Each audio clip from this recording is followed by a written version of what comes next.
who has delivered exceptional performances in leading roles in a daytime television series while truly understanding the requirements of the characters they portray. And the nominees are Ronnie Alonte for Pira-Pirasong Paraiso, Katie Estrada for Pira-Pirasong Paraiso, Ken Chan for Abot Kamay na Pangarap,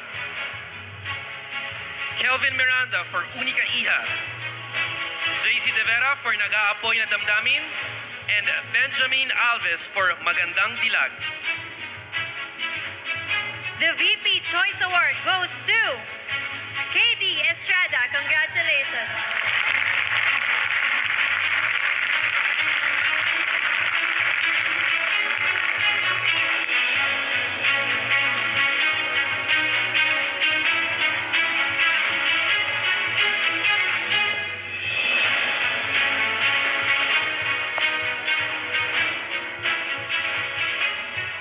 So before I start, can we just acknowledge the other nominees po? They're so talented, napakahusay din po nilang actors.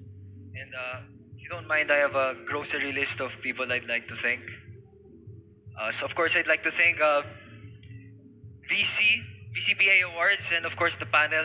Thank you so much. And of course, thank you Dreamscape, thank you Star Magic for the opportunity they gave me a few months ago to work in my first teleserye, and I hope I made them proud. And of course, kay Direk Lauren, rest in peace Sir Deo, si Ate Hazel, Kuya Ron, Direk Raymond, Direk Roderick, and the rest of the production crew, si Javan, Cedric, Sid, Tonette, Ate Kimi, Ate Trish, and the camera, of course, the audio and the utility. And of course, my wonderful co-stars, si Ronnie Alonte, si Loisa Andalio, Charlie Dizon, Elise Soson, si Joseph Marco, and of course, special mention to my love team, si Alexa Ilacad, my partner. Thank you so much. I hope I made you proud. And yeah, thank you for your patience. And of course, gusto ko rin po magpasalamat sa aming mga supporters na sweethearts, solids, and thank you guys for watching, always posting us sa social media, and always giving us the encouragement to work harder than before.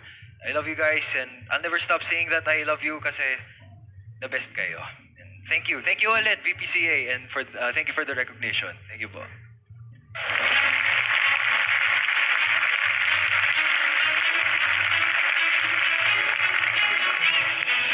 The VP Choice Awards for TV Actress of the Year for an afternoon series goes to people's favorite actress who has delivered exceptional performances in leading roles in a daytime television series while truly understanding the requirements of the characters they portray.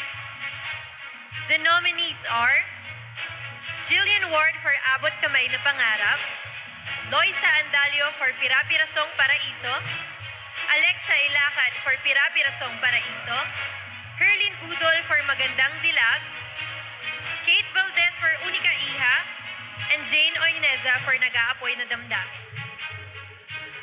And the VP Choice Award goes to Alexa Ilacad. Congratulations!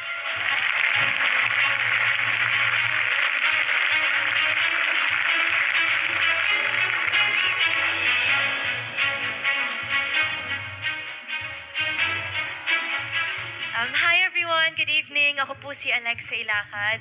Before anything else, thank you so much VP Choice Awards for including me in the list of nominees, and of course to the panel of judges who voted for me. And speaking of votes, I also dedicate this award to all my supporters, my sweethearts, and my solid fans. Thank you so much for doing everything that you do just for me and of course for Katie. We really appreciate you guys and I love you so much. I would like to share this award sa lahat ng bumubuo ng Pira-Pirasong Paraiso, to the whole production team, to the whole staff, to all of my co-actors, and of course, Dreamscape Entertainment. Thank you so much for entrusting me with the role of Beb Paraiso. I poured my heart and soul into this role and into this show, which is why I would also like to say thank you to my Paraiso sisters, Elise Hoson, Charlie Dizon, and Loisa Andalio, because they really inspired me and I believe they brought out the best in me every taping day. And I would also like to thank our boss in heaven, Sir Deo. Thank you so much for giving me the gift of Pira-Pirasong Paraiso. And again, thank you so much, VP Choice Awards, for this recognition. And to all my supporters, my loved ones, KD, thank you so much.